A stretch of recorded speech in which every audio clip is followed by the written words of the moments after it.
Hello students, Subhash sir here. इस lecture में हम इलेक्ट्रोस्टैटिक्स ऑफ कंडक्टर्स पढ़ने वाले हैं। मतलब कि अगर कोई कंडक्टर को कोई एक्सटर्नल इलेक्ट्रिक फील्ड में रखा जाए तो वो कंडक्टर किस तरह से बिहेव करता है उसके बारे में हम यहाँ पे पढ़ेंगे। तो कंडक्टर की कुछ प्रॉपर्टीज पढ़ लेते हैं। जिस फर्स्ट प्रॉपर्टी है, inside a conductor electrostatic field is zero. मतलब कि अगर हमने कोई इलेक्ट्रिक फील्ड में कोई कंडक्टर रखा हुआ है तो उस कंडक्टर के अंदर इलेक्ट्रिक फील्ड जीरो हो जाएगी। कैसे होता है देख लेते हैं। लेट सपोज कोई electric field, external electric field यहाँ पे दी हुई है, जो कि मैंने यहाँ पे यूनिफॉर्म इलेक्ट्रिक फील्ड दिखाई हुई है, जो है ई एक्सटर्नल। अब इलेक्ट्रिक फील्ड की डायरेक्शन कुछ इस तरह से है, तो मैं कुछ ऐसा लिख सकता हूँ कि यहाँ पे कुछ पॉजिटिव चार्जेस हो गए, यहाँ पे नेगेटिव चार्जेस हो गए। इस इलेक्ट्रिक फील्ड में मैंने कोई कंडक्टर रखा हुआ है जो इनिशियली न्यूट्रल है। अब न्यूट्रल कंडक्टर मतलब जितने पॉजिटिव चार्ज उतने ही नेगेटिव चार्ज, और वो पॉजिटिव और नेगेटिव चार्ज कंडक्टर में रैंडमली हो गए। मैंने यहाँ पे जैसे दिखाया हुआ है ऐसे नहीं हो गए, वो पूरे मटेरियल में सभी जगह पे डिस्ट्रीब्यूट हुए होंगे। अब जैसे ही मैंने इस कंडक्टर को इस एक्सटर्नल इलेक्ट्रिक फील्ड में रखा तो इस कंडक्टर के जो भी फ्री इलेक्ट्रॉन्स थे उसको हम फर्स्ट चैप्टर में ये इक्वेशन पढ़ चुके हैं, force F vector equal to Q E vector. हमने ये भी पता है कि जब भी कोई चार्ज को इलेक्ट्रिक फील्ड में रखते हैं तो पॉजिटिव चार्ज को in direction of electric field and negative charge को in opposite direction of electric field force लगता है।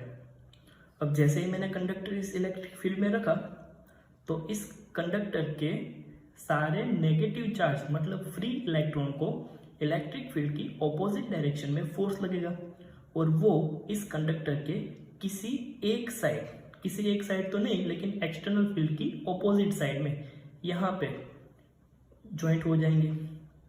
अब जैसे कि यहाँ से इलेक्ट्रॉन निकल गए हैं तो बाकी सारे पॉजिटिव चार्ज ही बचे हुए हैं, तो मैं ये मान सकता हूँ कि इसका ये जो एंड है कंडक्टर का वो पॉजिटिवली चार्ज हो जाएगा और सेकेंड एंड है वो नेगेटिवली चार्ज हो जाएगा।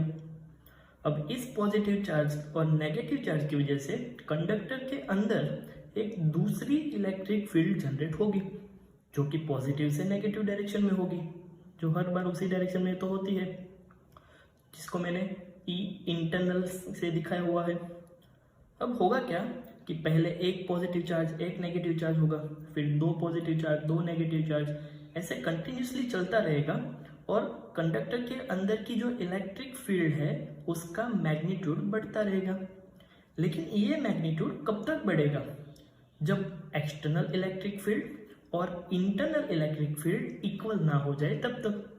जैसे ही दोनों इक्वल हो जाएगी, दोनों electric field equal, that means इस कंडक्टर के अंदर एक्सटर्नल फील्ड जो अलग डायरेक्शन में है, इंटरनल फील्ड जो ऑपोजिट डायरेक्शन में है, मतलब कंडक्टर के अंदर नेट इलेक्ट्रिक फील्ड जीरो हो जाएगा, जो कि इस कंडक्टर की फर्स्ट प्रॉपर्टी है। सेकंड प्रॉपर्टी देखते हैं।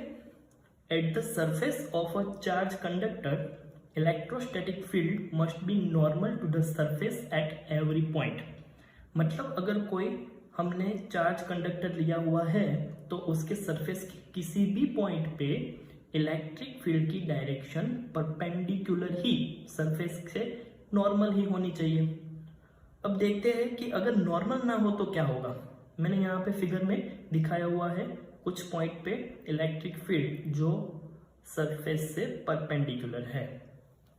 अब हम कुछ ऐसे केस देखते हैं जिसमें इलेक्ट्रिक फील्ड परपेंडिकुलर ना हो। Let suppose electric field surface से परपेंडिकुलर ना होते हुए कोई एंगल थीटा बना रहा है, ऐसे कुछ कंसिडर करते हैं। अब अगर ये इलेक्ट्रिक फील्ड एंगल थीटा बना रहा है तो इस इलेक्ट्रिक फील्ड के दो कंपोनेंट हम कंसिडर कर सकते हैं, एक परपेंडिकुलर कंपोनेंट और एक सरफेस के पैरेलल कंपोनेंट। परपेंडिकुलर कंपोनेंट को मैंने ई साइन थीटा बोल दिया, पैरेलल कंपोनेंट को ई कॉस थीटा बोल दिया। अब यहाँ पे क्या होगा, परपेंडिकुलर कंपोनेंट है उसका तो हमें यहाँ पे कोई यूज नहीं है, लेकिन ये जो पैरेलल कंपोनेंट है वो सरफेस के साथ टेंजेंटियल डायरेक्शन में होगा। और अगर इस तरह से इलेक्ट्रिक फील्ड का टेंजेंटियल कंपोनेंट यहाँ पे मौजूद हो तो वो ये दिखाता है कि अगर सरफेस पे जो चार्ज है वो इस E cos theta electric field की वजह से मूव होना स्टार्ट हो जाएगा। और अगर चार्जेस मूव होंगे तो करंट जनरेट हो जाएगा। और हमें पता है कि जब भी कोई कंडक्टर को हम इलेक्ट्रिक फील्ड में रखते हैं तो उसमें अपने आप करंट जनरेट नहीं होता। इसलिए इस कंडक्टर के किसी भी पॉइंट पे आप देख लोगे इलेक्ट्रोस्टैटिक फील्ड ऑलवेज सरफेस के परपेंडिकुलर ही होगी। थर्ड प्रॉपर्टी देखते हैं, the interior of a conductor can have no excess charge in the static situation. मतलब स्टैटिक सिचुएशन में इस कंडक्टर के अंदर कोई चार्ज नहीं होगा, जो भी चार्ज होगा वो सबके सब चार्जेस इस सरफेस के ऊपर होंगे, कंडक्टर के अंदर कोई चार्ज नहीं होगा। ऐसा हमें प्रूव करना है। चलो लेट सपोज हम इस कंडक्टर के अंदर एक गॉसियन सरफेस कंसीडर कर लेते हैं, जो कि मैंने यहाँ पे डॉटेड लाइन से दिखाई हुई है। अब जैसे कि हम गॉस लॉ में पढ़ चुके हैं, flux phi equal to linear integration E dot dr equal to summation of q divide by epsilon 0। लेकिन जैसे कि हम फर्स्ट प्रॉपर्टी में पढ़ चुके हैं कि किसी भी कंडक्टर को अगर एक्सटर्नल इलेक्ट्रिक फील्ड में रखा जाए तो इस कंडक्टर के अंदर नेट इलेक्ट्रिक फील्ड 0 होगी। तो इस गॉसियन सरफेस के अंदर भी इलेक्ट्रिक फील्ड 0 होनी चाहिए। अगर यहाँ पे E 0 है दैट मीन्स फ्लक्स फाई भी 0 है, that means delta summation Q भी 0 है। उसका मतलब ये हुआ कि इस कंडक्टर के इंटीरियर पार्ट में कोई भी चार्ज मौजूद नहीं है, that means Q equal to 0। Fourth property देखते हैं, electrostatic potential is constant throughout the volume of the conductor and has the same value as inside on its surface. मतलब कि अगर हमने कोई कंडक्टर को एक्सटर्नल इलेक्ट्रिक फील्ड में रखा हुआ है तो इस कंडक्टर के सभी पॉइंट पे, इसके वॉल्यूम के किसी भी पॉइंट पे आप पोटेंशियल मेजर करोगे तो वो इक्वल ही मिलेगा। और वो कितना मिलेगा, जितना हमें कंडक्टर की सरफेस के ऊपर मिलता है उतना। बहुत ही इंपॉर्टेंट प्रॉपर्टी है। देखते हैं ऐसा क्यों होता है। जैसे कि हम लास्ट लेक्चर में पढ़ चुके हैं, relation between electric field and potential होता है E equal to minus delta V by delta x. Conductor के अंदर तो इलेक्ट्रिक फील्ड 0 होती है, तो E इक्वल टू अगर मैं 0 रखूँ तो डेल्टा वी इक्वल टू 0 हो जाएगा। दैट मीन्स कंडक्टर के अंदर चेंज इन पोटेंशियल 0 हो गया। चेंज इन पोटेंशियल 0 मतलब कंडक्टर के कोई एक पॉइंट पे जितना पोटेंशियल है उतना ही पोटेंशियल दूसरे पॉइंट पे, उतना ही पोटेंशियल किसी तीसरे पॉइंट पे। मतलब कंडक्टर के अंदर किसी भी पॉइंट पे पोटेंशियल इक्वल एंड कांस्टेंट होगा। फिफ्थ प्रॉपर्टी है, electric field at the surface of a charge conductor E vector equal to sigma by epsilon 0 and hat इतनी होगी। ऐसा हमें प्रूव करना है। चलो हम कोई चार्ज कंडक्टर यहाँ पे कंसिडर कर रहे हैं जिसके सरफेस पे पॉजिटिव चार्ज यूनिफॉर्मली डिस्ट्रीब्यूट हुआ है। अब इस कंडक्टर की सरफेस पे मुझे इलेक्ट्रिक फील्ड फाइंड करनी है। तो जैसे कि मैंने यहाँ पे फिगर में दिया हुआ है, मैं एक सिलिंड्रिकल गॉसियन सरफेस कंसीडर कर रहा हूँ। मैं एक छोटा सा एलिमेंट ले रहा हूँ अभी तो सरफेस का, उसके बाद मैं सभी सरफेस के एलिमेंट्स को ऐड करके इसको ज्वाइन कर दूंगा। तो एक छोटे से एलिमेंट्स की बात करें कि जिसका एरिया वेक्टर है ds, वहां पे हमने एक सिलिंड्रिकल गॉसियन सरफेस कंसीडर किया हुआ है।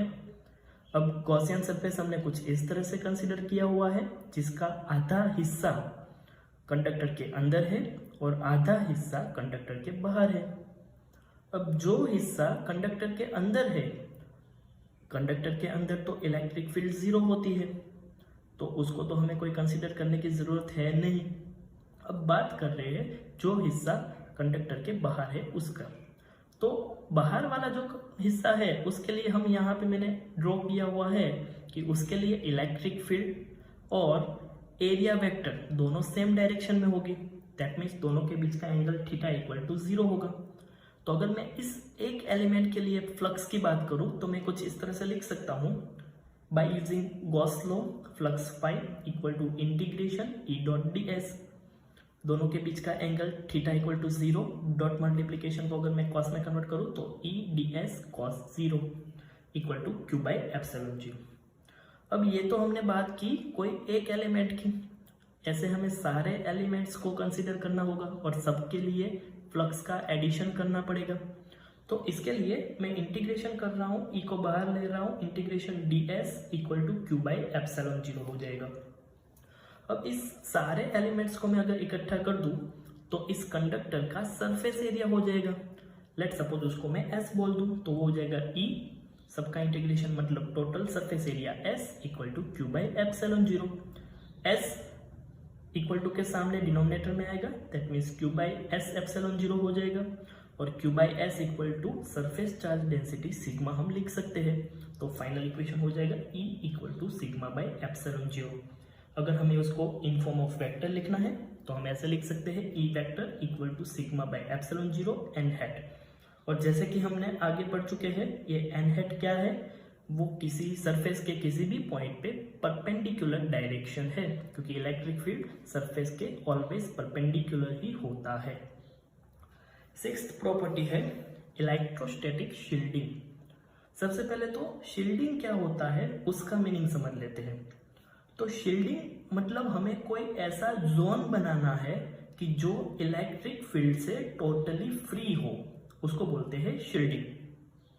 तो जैसे कि हम आगे की प्रॉपर्टीज में पढ़ चुके हैं कि अगर मैंने कोई कंडक्टर को कंसीडर किया हुआ है जिसको मैंने इलेक्ट्रिक फील्ड में रखा हुआ है, अब इस कंडक्टर के अंदर अगर मैं कोई कैविटी कंसीडर कर लूँ, कोई एक ऐसी कैविटी हमने कंसीडर की हुई है, अब जैसे ही हमने आगे देखा हुआ है कि कंडक्टर के अंदर तो इलेक्ट्रिक फील्ड 0 होती है, तो सेम तरीके से इस कैविटी के अंदर भी इलेक्ट्रिक फील्ड 0 हो गई। तो ये एक ऐसा जोन हो गया कि जिसमें कोई भी इलेक्ट्रिक फील्ड नहीं है, तो इसी को बोलते हैं इलेक्ट्रोस्टैटिक शील्डिंग। इलेक्ट्रोस्टैटिक शील्डिंग का एक और यूज है, जैसे कि आप सब लोगों को पता होगा कि जब लाइटनिंग हो रही हो तब ज्यादा सेफ ये होता है कि हम कार के अंदर दरवाजा बंद करके बैठ जाए।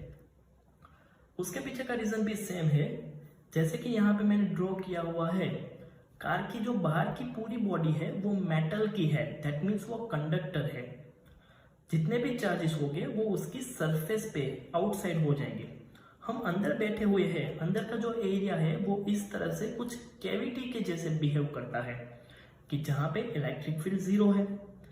इस 0 इलेक्ट्रिक फील्ड की वजह से हमें बाहर जो भी लाइटनिंग हो रही है उसकी वजह से कोई भी हार्म नहीं होगा। तो ये है इलेक्ट्रोस्टैटिक शील्डिंग। तो यहाँ पर हमने कंडक्टर्स की कुछ प्रॉपर्टीज देखी।